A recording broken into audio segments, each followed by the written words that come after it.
বন্ধুরা তোমরা কে কেমন আছো? আশা করি সবাই ভালো আছো। আজকের আমি রান্না করব কি সেটা তোমাদের আমি দেখাচ্ছি। দেখো আজকের দুপুরে আমি কি রান্না করব, এই যে দেখতে পাচ্ছ ব্যাগের ভিতর রয়েছে, তোমাদের আমি বের করে দেখাচ্ছি। এই যে দেখো, এটা আমাদের বাড়ির আলু, কালকেরা তোমাদের দাদা ভাই উঠিয়েছিল।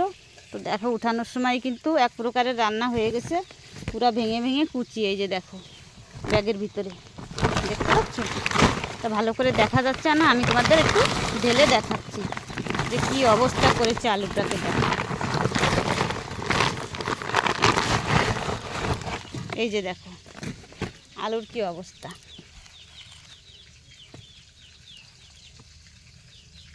তা আলুটা একটা জঙ্গলের ভিতর হয়েছিল, তো শিকড় পাকড় ছিল, সেজন্য কিন্তু এরকম রান্না হয়ে গেছে পুরা। তো আর কী করবো, এখন আমি আবার আরেকবার রান্না করব। তো এই আলুটা একটু ধুয়ে পরিষ্কার করে কাটবো। আর এই আলুটা আমি কী দিয়ে রান্না করবো জানো? তেলাপিয়া মাছ দিয়ে, জ্যান্ত তেলাপিয়া মাছ। তেলাপিয়া মাছ দিয়ে কিন্তু আলু রান্না করলে খুবই খেতে ভালো লাগে। দেখো যে কালকে উঠিয়েছিল, এখান থেকে একটু পচে পচে গেছে। এটা কেটে কুটে পরিষ্কার করে ধুয়ে তারপরে আমি নেব। আর এই যে দেখো তেলাপিয়া মাছ, জ্যান্ত তেলাপিয়া মাছ, লবণ আর হলুদ মেখে নিয়েছি। আর এই যে এখানে ভাজা বসিয়ে দিয়েছি। এবার আমি আলু কেটে পরিষ্কার করে নিয়ে আসবো।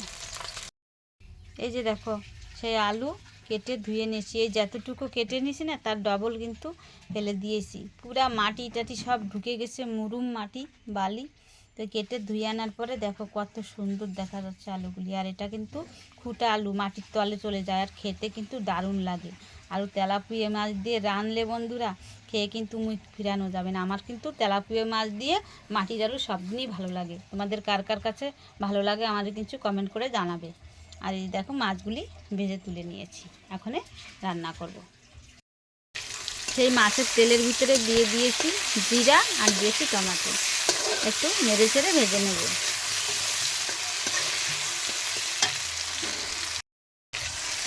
জিরা আর টমেটো ভাজা হয়ে গেছে, এবার দিয়ে দেবো আলু।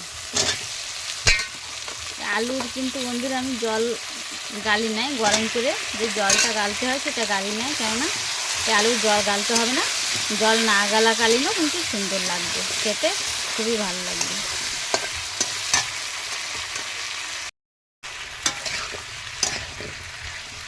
একটু 1 মিনিট নেড়ে চেড়ে ভিজে নিলাম। এবার দিয়ে দেবো পরিমাণ মতো লঙ্কার গুঁড়ি, হলুদ গুঁড়ি আর লবণ। তারপর আমি আরও 2 মিনিট নেড়ে চেড়ে ভেজে নেব। একটু বেশি টাইম ধরেই ভাজতে হবে, কেননা এটা আমি জল গালি নাই, যেহেতু লোট টাইপের আলু তো মাটির জিনিস, তার জন্য একটু বেশি সময় ভাজলে আর লোটটা থাকবে না। আর বন্ধুরা আমি বিশেষ করে যখনই আলু কচু মাটির জিনিস রান্না করি, বেশিরভাগই জল না গেলেই কিন্তু রান্নাটা করি। আর জল না গেলে রান্না করলে কি হয়, মাটির যেটা প্রোটিন শক্তি আছে সেটা কিন্তু এর ভিতরে কিন্তু থেকেই যায়। তো জলটা যদি আমরা গেলে গরম করে ফেলে দিই, তাহলে কিন্তু এর শক্তিটা কিন্তু এ থেকে বের হয়ে যায়। তো সেজন্য আমি বেশিরভাগই রান্নাটা কিন্তু জল না গেলেই কিন্তু রান্না করি। এইভাবে একটু বেশি টাইম ধরে কষিয়ে নিই। তো এইভাবে আমি 2 মিনিট কষিয়ে নেব। ভালোভাবে কিন্তু কষানো হয়ে গেছে, এবার দিয়ে দেবো জল।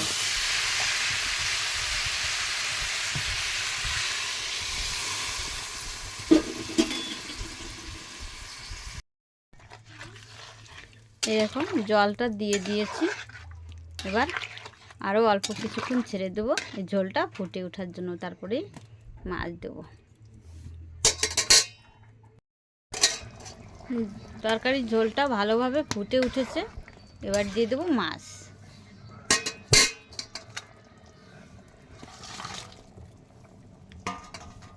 আলু দিয়ে রানবো, তার জন্য মাছটা একটু হালকা ভেজেছি, তার জন্য আমি প্রথমেই দিয়ে দিলাম।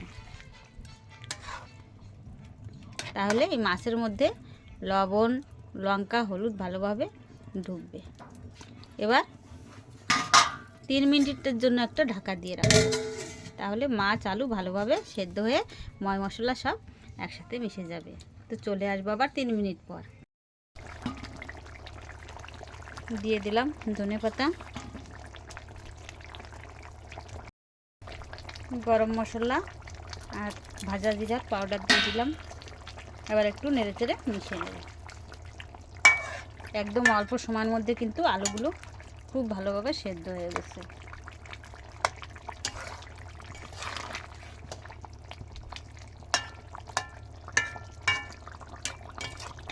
হয়ে গেছে আমার রান্না, এবার আমি তুলে নেব। এই দেখো চুলা থেকে আমি তুলে এনেছি। এই যে মাটির আলু দিয়ে জ্যান্ত তেলাপিয়া মাছ রান্না করেছি। তো দেখো কেমন সুন্দর দেখাচ্ছে, আর এটা না খেতেও কিন্তু দারুণ লাগে। আর বরাবর আমি মাটির আলুটা কিন্তু বন্ধুরা সব দিন বেশি পছন্দ করি। তো তোমরা কে কে পছন্দ করো জানাবে কিন্তু। তো যাই হোক, আমার রান্নাটা হয়ে গেল। তোমাদের কাছে কেমন লাগলো তোমরা কিন্তু নিশ্চয়ই আমাকে জানাবে। আর নতুন বন্ধুরা চ্যানেলটাকে সাবস্ক্রাইব করে রাখবে, আর ভালো লাগলে লাইক কমেন্ট শেয়ার করবে। তো এখন আমি রাখি, টাটা বাই বাই।